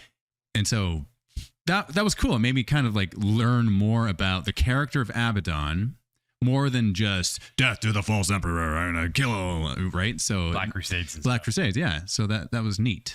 Sorry, Josh, one of you can probably answer this. 20-ish years ago, was Abaddon a clone of Horus? There was rumors that he was the clone of Horus. Yeah, that he was. Okay, so but then we got the Horus Heresy novels. I think they fleshed it out a little bit more than that. And he's not. After talking, I'm starting to remember. Oh yeah, I actually. Yeah, I think they used to talk about him being a clone son potentially. Is he a clone of Horus? As far as I know, he grew up on Chthoniya and was like he became an Astartes like everyone else. I think the retcon is that a lot of the Sons of Horus had like features that were very similar to Horus, more so than the other Marines in their prime. Well, that happens in the books a lot. There was like little Horus Axeman, who's like almost little Horus too. Yeah. He's like he identical to Horus but smaller. But he's yeah. So I think the idea of being talking about being the son of Horus, you're not actually, you just really look like him. That was so I think that was the retcon on that. That was the thing in the Luna Wolves. There were certain people called a son of Horus because they looked identical to him. The Luna Wolves were the before they were called the Sons of Horus after Olenor. Yeah. And then after they're called the Sons of Horus, they're called the Black Legion. After the Siege of Terra, after the Scouring and everything, after Abaddon brought them together. But I think one of the core components of the Black Legion when Abaddon founded the Black Legion was that anybody that hates the Imperium can sign up to the Black Legion. You don't have to be a former Son of Horus. Yeah, chaos and divide. They don't exist anymore. We don't talk about them anymore. If you are willing to come fight with me against the Imperium, you can join the Black Legion. Doesn't matter who you are. That had something to do with like the whole Chaos Warband. Because I remember things like the Havocs would have been like Iron Warriors because they're like Iron Havocs. And that's right. Yeah, stuff like that. That's Berserkers would be from the World Eaters and Raptors and your Raptors. Raptors were like Night Lords and stuff. I guess. Yeah. I remember that. They're all their specialties from their own warbands and then we got rules for all the legions. And then we got rules for all the legions, right? Yeah. That lasted 10 months. Well, third edition. No, that time it lasted. Oh, this is third edition you're talking about. You remember that good touch? 6 months of 7th edition. Yeah. Love that. Because like back in second, it was kind of like you could be Death Guard, you could be all this, but if you're like the Black Legion, then you're kind of like a little bit of everything.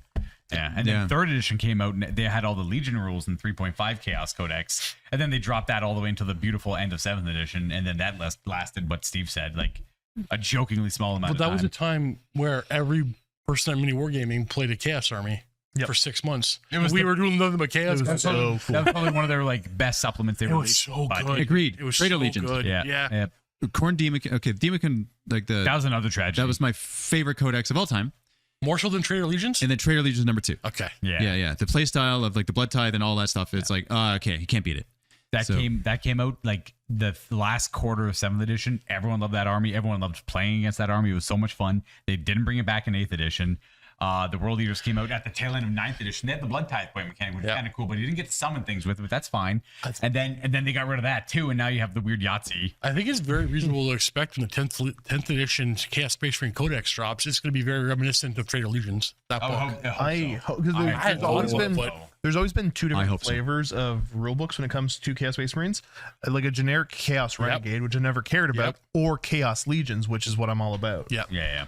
But we saw those factions were moving away in 10th edition, but they have a way of still doing it. I hope they do. The only thing that's not going to line up super nicely is like the main army rule is the Dark Blessings and Praying to the Gods. Certain legions wouldn't really do that. Right. Well, no, that isn't. No, that is that's the generic one.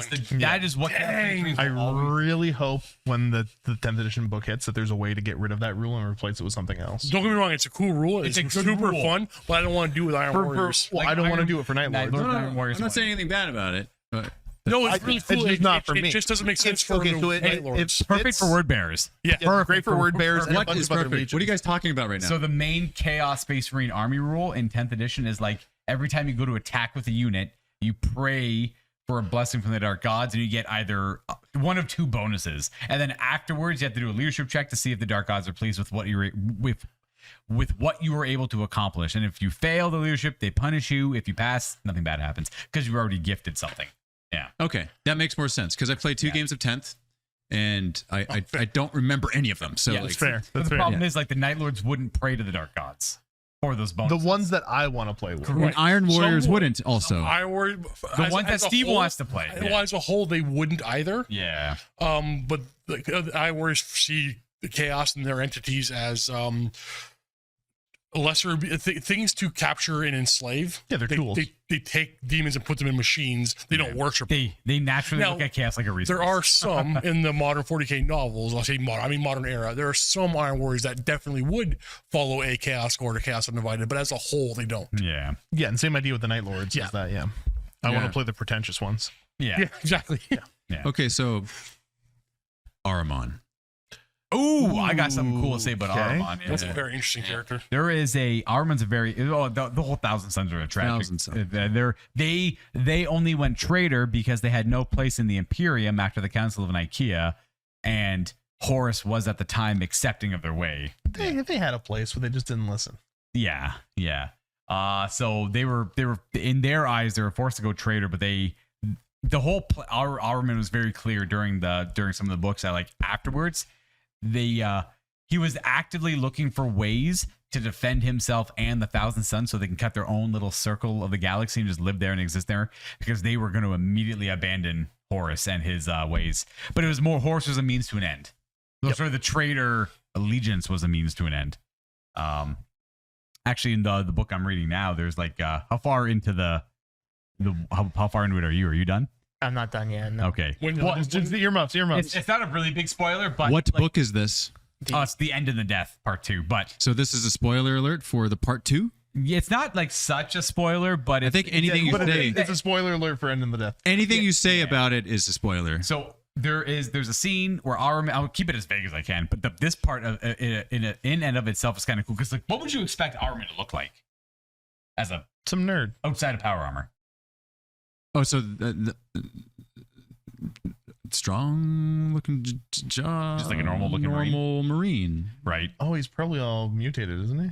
So it's kind That of would be my guess. it's kind of well, yeah, he is, but not in the way you'd expect. It's weird. The author did Dan Abner wrote did an excellent job of describing. It was like eerie to think about because he was talking with some Imperial citizens, just humans, who were afraid of him in his power armor because he was like all imposing looking, and he was just trying to get something done. He wasn't really a threat. He didn't want to kill them. He's not malicious, but Ahriman's not malicious at this point. He's not. I don't even think he's malicious in 40k. No, 40k is not really malicious. No, he's just again, he was like forced. Him and the Thousands were forced into. He's actually not a bad guy. He's more just like more self-interested. Just trying to help. Yeah, he's more self-interested at this point. He's like, obviously, no one cares about us. We're not going to care about everyone or anyone else. But he only cares about the Thousand Sons. He loves the Thousand Sons. What's he look like?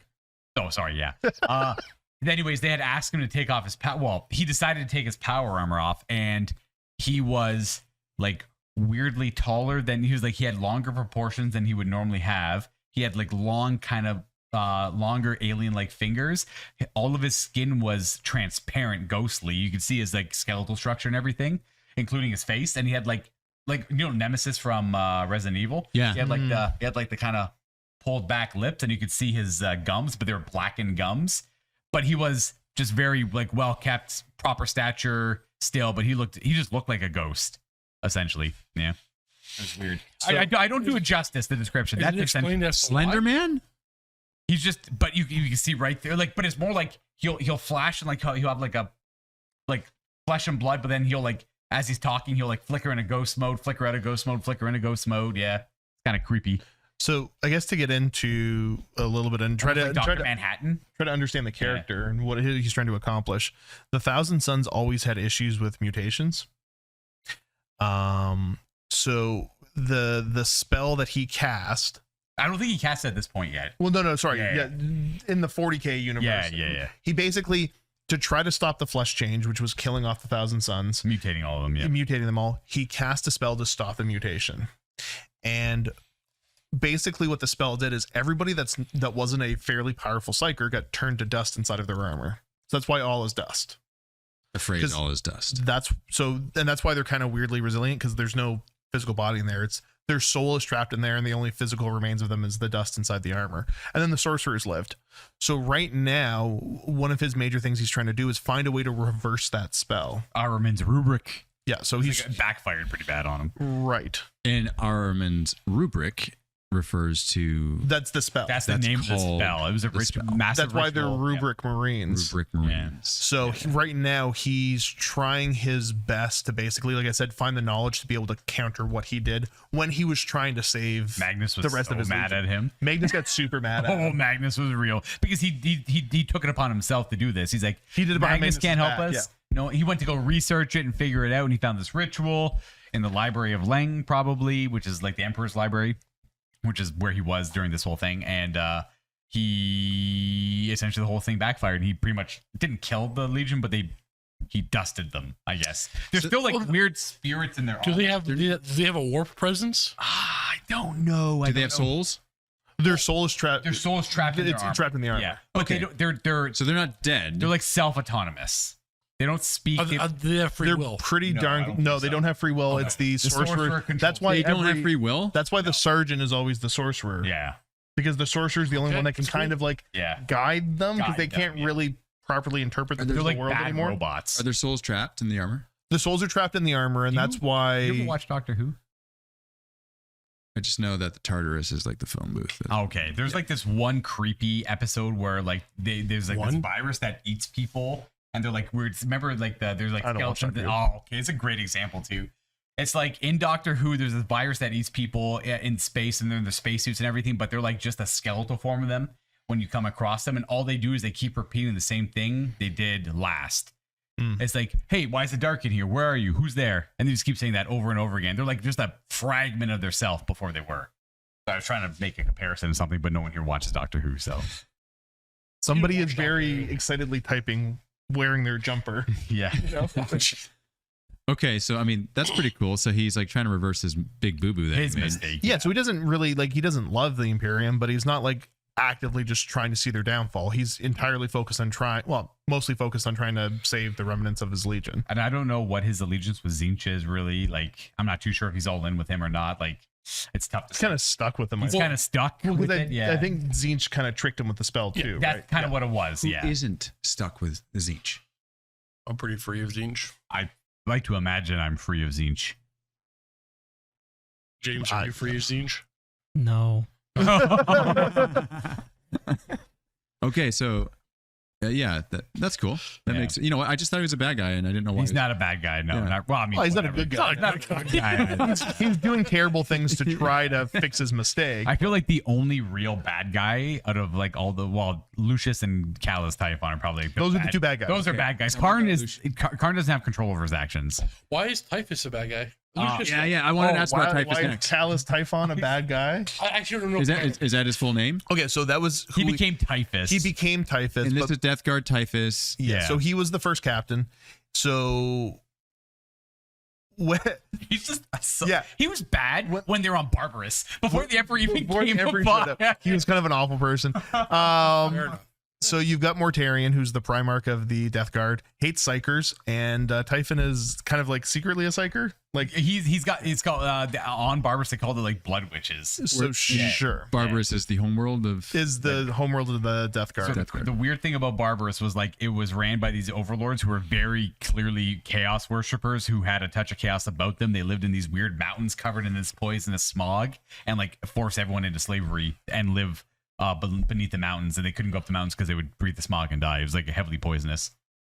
So and they were all psychers. Yeah. So once they get free of that, Callus Typhon becomes a Space Marine and eventually becomes first captain of the Death Guard. So he's Mortarion's right hand man. He was like Mortarion's right hand man during the rebellion on Barbarous, but he was like always never to be. Mortarion never trusted. Wouldn't he have been too old to be turned into a Space Marine? Is he a Space Marine proper? He was full on proper. Yeah, I think that they get into some weirdness of that. Like, I think that I want to say the kind of MacGuffin of it is that they used to be able to turn people when they were a little bit older. Yeah. And it's just, I think that the Dark Angels example, because a lot of them I think they were just way too old. Okay. Because that's exactly what I was thinking. thinking. I think that my assumption would be Typhon would be a young man at this point. He would have been like an old 20s man, or something. Right? Yeah. So anyways, we fast forward, and at the time that some of the Space Marines are being corrupted by chaos because Erebus doing stuff, but before the Primarch's turn, before the Horus Heresy and all that, Typhon was already pretty tight with Nurgle.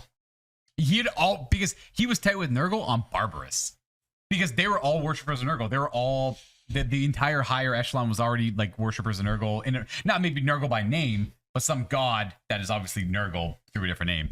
And Callus Typhon was always kind of like, because of his witch sense and his like capabilities, he always had that little bit of a connection. So, but he always kept it secret. He's got a super funny rule actually in the Heresy that he can't use his psychic powers if Mortarion's on the table. Yeah. If Dad's there, he won't use the psychic powers, but otherwise, yeah. So it's kind of funny. So fast forward to when the Heresy kicks off. Obviously he's pretty important, and it's when the Death Guard make a jump into the warp. What was this one called? The Knife and I can't remember what they called it. The 49th book or something. It was the one right before. It was like a couple before this. So essentially, because he's not really sure if Mortarion's going to turn to worshiping Nurgle and all this, and he's like, yeah, we can't really. So what I'm going to do is I'm going to basically just open the door and let Nurgle into the spaceship and have the entire Legion get corrupted with these terrible diseases. Dang. And Mortarion loved his Legion. So Mortarion actually, Mortarion absolutely loved his Legion. Yeah. And so the reason that Mortarion there's some talk about it, but the reason Mortarion was forced to start to follow Nurgle was that the only way to save the Legion, Papa Nurgle basically said, hey, I'll make sure you guys don't die as long as you're on my side. Yeah. Worship me, and everybody lives, and you can go and spread disease. And so as much as Mortarion tried to find a different way around it, he got stuck and said, cool, you got me, I guess. Yeah, Callus Typhon finally revealed that he was always kind of sneaking behind Mortarion. He would always go on these long trips on his own with his, like, Callus Typhon had the Terminus S, and he always has, like, own technically loyal. Terminus S is a ship, yeah. Is his own ship, and he had his, like, own loyal Death Guard to hit, like, his first company. And Mortarion never really liked that. He'd go away for, like, long periods of time, report nothing back, and say, hey, I'm back now. And it was, like, very... Is it fair to say none of the Primarchs really chose to follow any of the Chaos Gods? Fulgrim. No, I feel no like way. Took that on. Fulgrim is the most obvious no. He was corrupted. He was tainted by the Leerblade. Yeah, but he let himself be corrupted. Take him by the what? He found a demon blade that he was obsessed with. Are we done with? I want to jump. Let's do Lucius. Oh no, I'm sorry. Let's do Lucius, but you got to explain Fulgrim before you do that. I just wanted to say one more thing about Callus Typhon. Erebus would be going around and like kind of like Same network. Erebus was like networking with all the other legions. I respect him. And like he came up to Callus Typhon and he went to go shake his hand and he's like, hi, my name's Callus Typhon and I'm in. That's what it probably was like. Erebus didn't probably have to say a damn thing. Yeah. And like Callus Typhon would work closely with what's the stupid dark Caliban guy? Luther. Yeah. Callus Typhon and Luther were tight. They were homies. Yeah. So we don't trust Luther. No. Yeah. Erebus. The name Erebus makes me mad. I didn't want to talk about him. Fair. Same. I actually don't like him either. James, do you like I Erebus? did. No, he's the worst. And Of course he's the you're a word. word bearer I love player. the word bearers. Just on purpose. Like the first heretic paints like they were probably the most loyal legion to the emperor. Well, I Yeah. mean, not that all the other ones They weren't. weren't doing their job. Yeah, but Yeah. They weren't doing their job as efficiently as he would have liked. No. But anyways, Lucius the Eternal is a cool character. Okay. Tell me about Lucius. He's eternal. That's all I know. Is he a perpetual? No. He's eternal through very different means. So Lucius was a captain in the Emperor's Children, and he was kind of destined for greatness. Yeah. Like he was an amazingly good swordsman. He wasn't the best, but he could have eventually became one of He the was best. kind of young. So he was a very young captain. And there's a distinction when you come to looking at the pre-Heresy Emperor's Children. There are certain captains that they knew weren't going to rise to greatness. But there's other ones that they're like, oh, you're an up-and-comer. What was the one guy? Saul Saul Tarvis. He was just line So captain. Saul Tarvitz was a more experienced captain. Sorry, who? Saul Tarvitz. was Saul Tarvitz. a loyal Emperor's Children. Yeah. So Good man. basically what ends up happening there is when the Purge of the Legions happened on Isfahan 3. Yep. It was 3. Lucius, even though he would have been super loyal to Fulgrim, was sent down with the ones that would have stayed loyal to the Emperor because he was Saul Tarvis. he was buddies with Saul Tarvitz, who was staunchly loyal to the Emperor. Yeah. So they're like, this Lucius guy, we don't really know him that well. He's young. But he's Yeah. buddies with Saul Tarvitz, so he's probably going to stay loyal to the Emperor. So he gets sent down to the surface, and then that's when the big betrayal happens to purge the Space Marine legions. And that's essentially the beginning of the Horus Heresy. And so both Saul Tarvitz and Lucius survived that initial bombing on the planet. It was like Loken was down there and everything, and Right. Yeah. And Lucius was never too happy with the fact because like he didn't want to be loyal to the Emperor. He wanted to be with Fulgrim and all that. would have hung out with you guys up in space and been fine So he ends up betraying his brothers on the planet. I can't remember who came down to talk to him.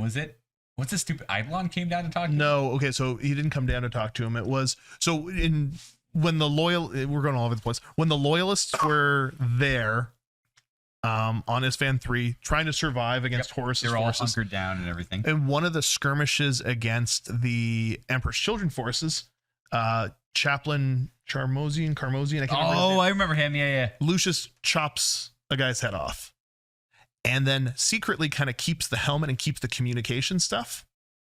And in one of the lulls of the fighting, he basically kind of radios up to the fleet and he goes, hey guys, I don't want to be here. I never wanted to be here.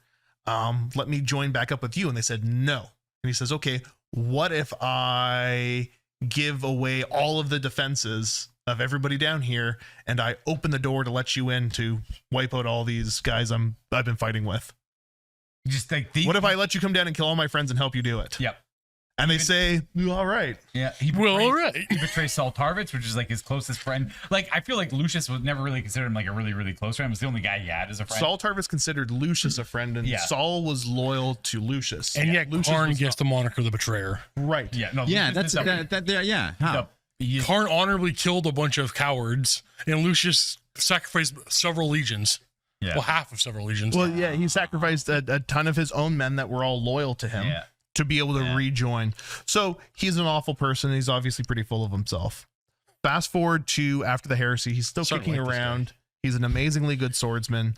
And then he finally gets, and I can't remember who beats him, but I want to say it's one of the champions of the world leaders. No, I want to say it was a Raven Guard guy who got him. It was like Was one of the weird assassin-y Raven. Oh, maybe I'm wrong. So basically, I'll look it up. Yeah, look it up. Yeah, Comment below if you know who defeated him. I'd be curious. Yeah, I want to. There's a lot of people who defeat Lucius. There is a lot. So this He's not that great. this character kills Lucius and is pretty proud about killing Lucius. Yeah. And then slowly starts to turn into Lucius. That's Because Lucius is eternal. Lord Commander Because the way it Cyrus? works is that of who? anybody that kills Lucius and takes any bit of pleasure from it, or they're proud of it, like any positive feelings from killing him, they are cursed to turn back into Lucius, and then it's just Lucius again. So how did that happen? That's just the gift of Slanesh. That's the gift of Slanesh when he Yeah. fully gave himself over to Slanesh. Yeah. Really? So that's why he's Lucius the Eternal. He's beaten in duels all the time, but he just takes the form of whoever beats him. He just As long as they take some sort of joy in. if that's right, they have to take just a tiny bit of joy in the win, and then Lucius will possess their body and become himself, and like they cease to exist. Wow. Yeah.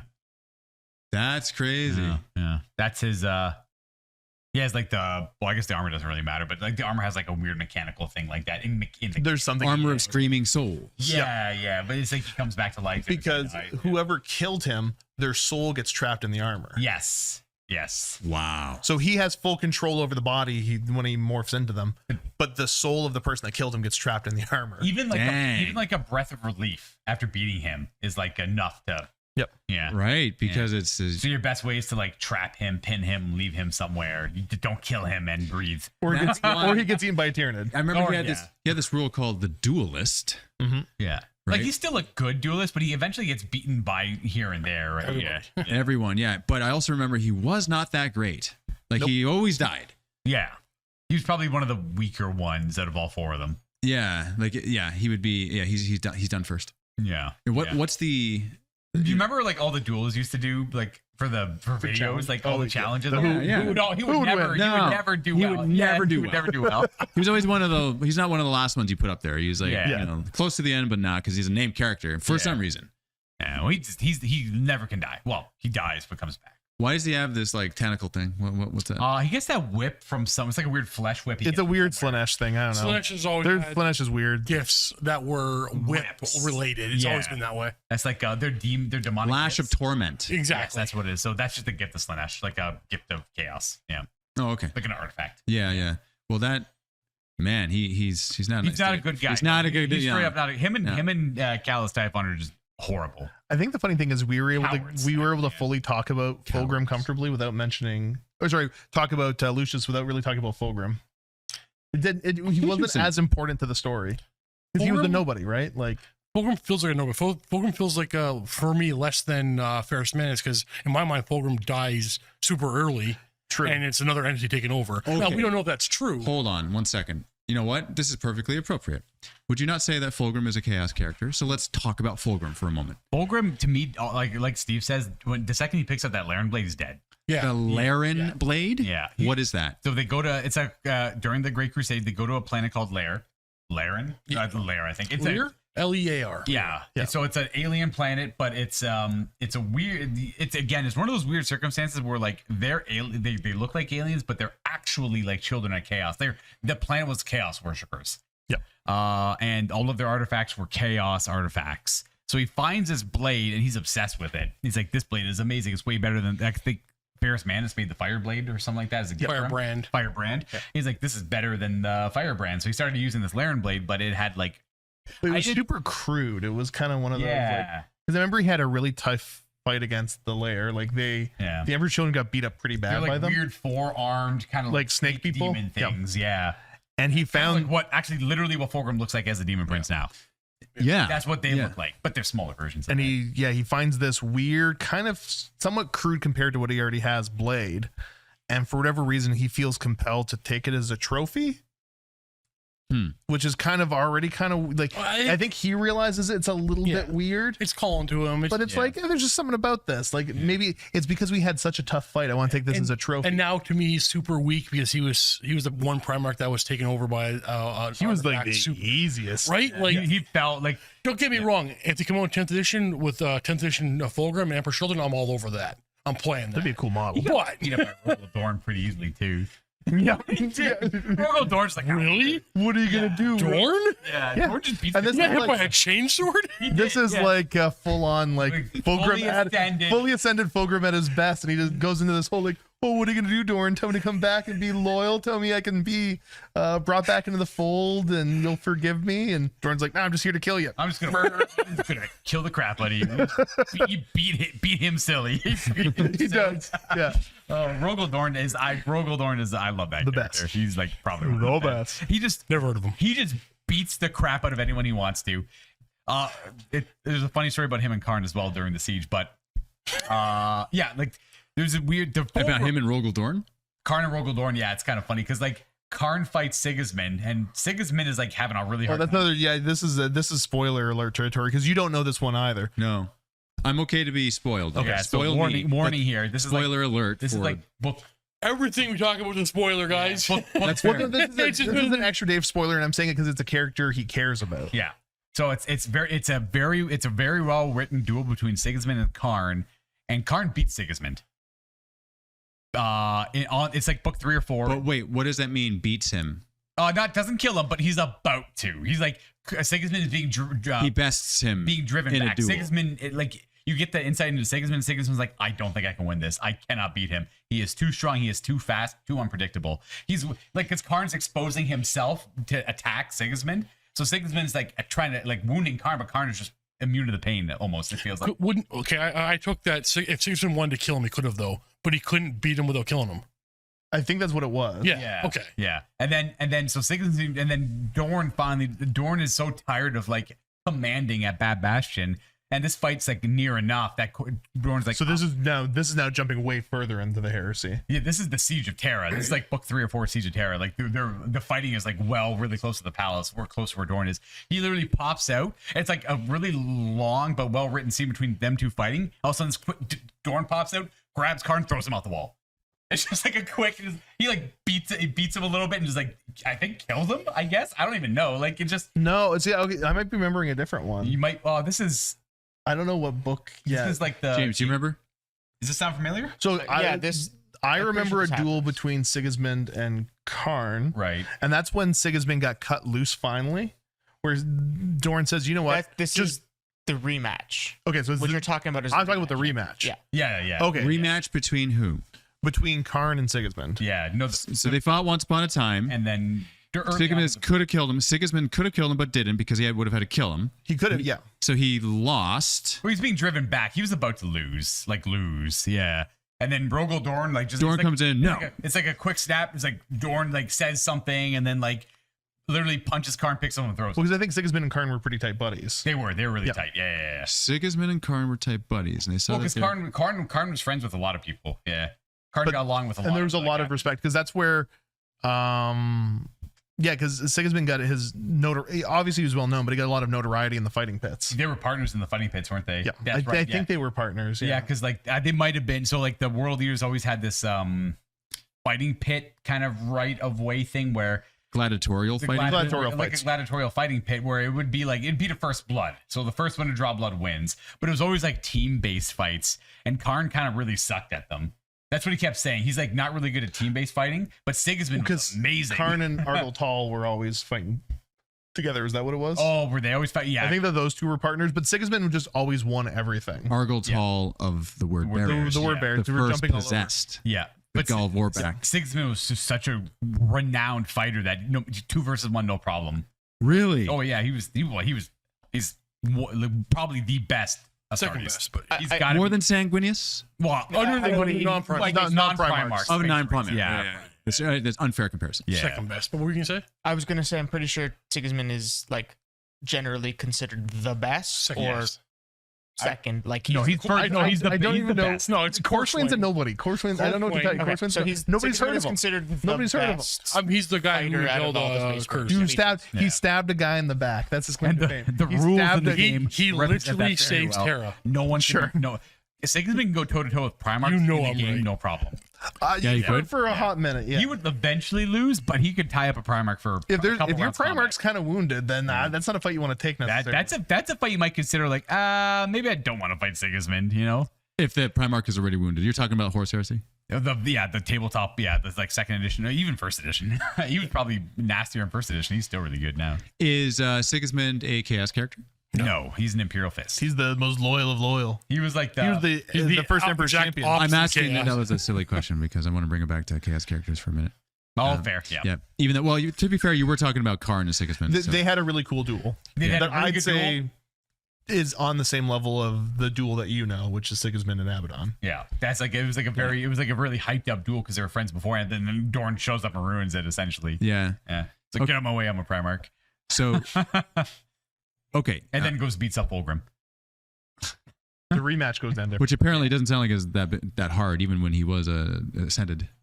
No, even because later Dorn on, was just really good. when Sigismund goes to fight Kharn the second time, he's like full on crazy zeal man, like Black Templar. Okay. Changing gears for a second. Tell me about Be'lakor, I don't really know much about Be'lakor. the first demon prince. Yeah. He's different lore than fantasy, so I don't know. He exists in fantasy, he exists in Age of Sigmar, and he exists in Warhammer 40k. Is he the first demon prince in all universes? He's at the siege, he's actually at the Siege of Terra too. Really? It's a very tiny. Do you remember the little mention of him?